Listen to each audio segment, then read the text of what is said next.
So today we're talking about inverted fullbacks. And to make this a little bit easier, we're just going to change the fullbacks. More importantly, we're just talking about what inverted means in general. Then I'll give you some great examples here. So we are playing 4-3-3. 4 defenders, 1 defensive mid, 2 attacking mid, and then 3 forwards there. Now, as we bring this ball up and we go into the other team's half,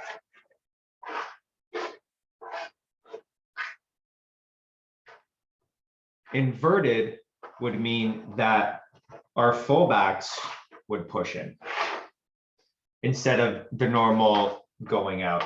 And the question is, why would we do that? Well, if we look at a team like Manchester City, who plays this system with a lot of inverted fullbacks, you'll see that the greatest, and then we'll go back here, or you know what, no, let's keep it the same. The greatest advantage that you're getting with an inverted fullback is the ability to create numerical advantage up in the other team. So let's actually do this the right way. And let's play against the black team, which will have their goalkeeper, and they will have, they're playing a 4. Let's do a 4-4-2.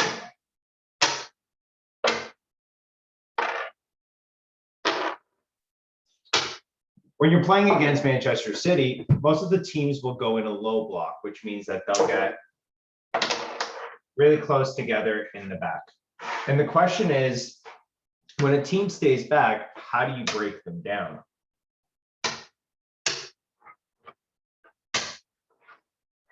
And the answer is with this inverted fullback system. Here's what the inverted fullbacks will do. As they get in here, this will allow your attacking mids to push up. And now we're creating sort of a 2-3-5. And what you'll see here is an advantage, again, which is what we're looking to get, a numerical advantage. And a lot of the time in a 3v2 back here, we have an advantage to be able to keep this ball moving. So you'll see a lot of, again, Manchester City, sometimes they'll go back to Ederson, or sometimes they'll play using this player here, who sometimes even drops back into a 3. Or essentially, we're trying to be able to keep possession of the ball until we see an opportunity to use our inverted fullbacks to get this ball into it. And if we break this down for a second, so let's just move this away. Essentially, what you have here is each player is responsible, each fullback is responsible for 2 players that they can get the ball to. So if we can get the ball here, this player, these 2 players know to be able to adjust to create passing lanes to get the ball. And if we have the ball over here, well, these players will usually make the run and create that for that diamond shape. Sometimes they'll come back and you'll see this run a lot, this curved run in. Now let's talk about different types of triggers. Now, when I play with my teams, my trigger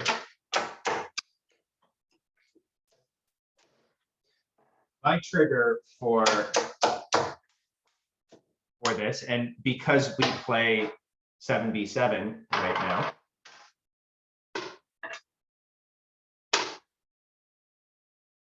or sorry, let's go into that 4-3-1, which is actually the first real system that inverted works really well with. You need to have some sort of trigger to get your players to go inverted, because if they just go inverted here, that doesn't really make sense. Then we're lacking width. So for me, the idea is that when the ball gets to the center defensive mid, that's the indication for us to go inverted. And here's what this means for me at our age, at the younger kids' age. The fullbacks here, and we'll go with these players black again so we can really see the difference. As the center defensive mid gets the ball, that will trigger our attacking mids to push up and our fullbacks to go in. And again, we've got this 2-kind-of-3 system where this player is in charge of these two and this player is in charge of these two. So when they get the ball, these two players know that they need to work. So again, lots of different triggers, but more importantly, the triggers are for movement off the ball. And again, we can do this in our 4-3-3 system as well, right? The ball's here, right? We're moving this ball around, whatever, ball goes back. As soon as the ball comes here, and maybe that triggers once the player turns, these players attack, these players come in, and now we have 5 players in that attacking line. But what's most important is the job that these players do once we lose the ball. Because if we lose the ball here, what's great is that first we have a cover, but more importantly, these players are getting in between the ball and the net as fast as possible to allow the players to drop back and help out. So as soon as this happens, we usually push the teams wide, so that we can adjust and then move back into our regular 4-back with that center who sometimes can also drop back. So let's make that a little bit more clear. And we'll have the other team coming into play here.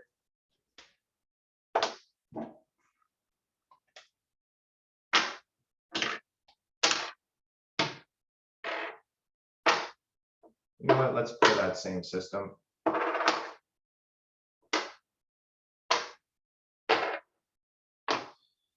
So let's say we move that ball up and the ball comes in here. So that gives us permission to go inverted.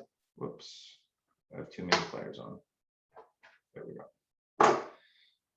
So that gives us permission to be inverted. And then this pass happens maybe, and it's intercepted. As soon as that's intercepted, we can clearly see that there is an advantage with numbers up here.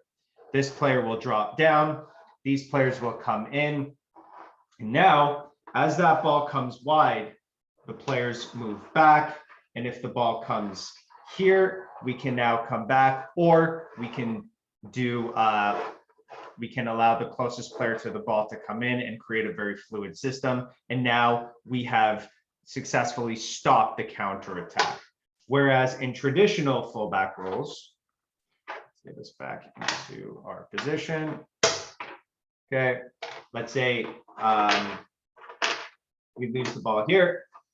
Okay, and for traditional fullbacks, maybe they go up like we see in Liverpool, right?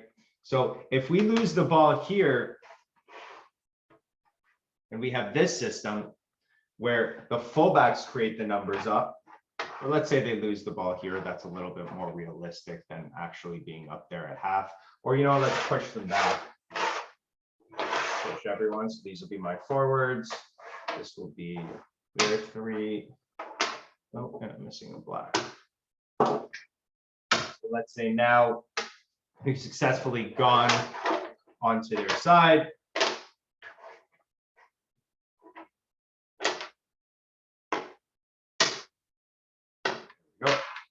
Okay, here's our 4-3-3, and we get the ball up, which will maybe this is the trigger for the fullbacks to run with the ball there, and we end up losing it. In this situation, that ball can be played up, and now we are in a 1-2-2v2, right? 3 would get us help, but again, it's not as good. Right, we have a player caught here as well. So what we're really looking at in this inverted system is to stop the counter attack. That's the most important thing. Whereas let's do it a different way. let's get the fullbacks going inverted, and let's keep the forwards wide. Okay, allow that to happen. Ball comes back here. They have to play a low block because they are in a numerical disadvantage. And we can already see here the numbers of what that would look like. 1, 2, 3, 4. Right, so let's say we're playing a 4-3-3 against us. That would give them the most, just for argument's sake. So even if we lose the ball here, a counter attack 2-on-1, 2-on-1, 2-on-1, right, with a shift, ball comes in, we can press there, still leaving a 1-2-3 against a 1-2-3 with a player covering. So there's a lot more cover in that central area. And if we play that fluid system, the total soccer of the world, sorry, I forgot about my goalkeeper. When the ball, let's say it's a high ball here, we know that if we adjust, then this player will come in and cover, or what you see more likely is that this player will drop and this player will attack, will attack the defender. And now we're in that safe kind of spot. This player will be able to take their time to come back because the ball's on the other side. And we've developed a different type of form. But to simplify everything that I've said, again, with the inverted fullbacks, essentially all inverted means is going in a different direction than you would normally, than what's not conventional. And we can go inverted with our fullbacks.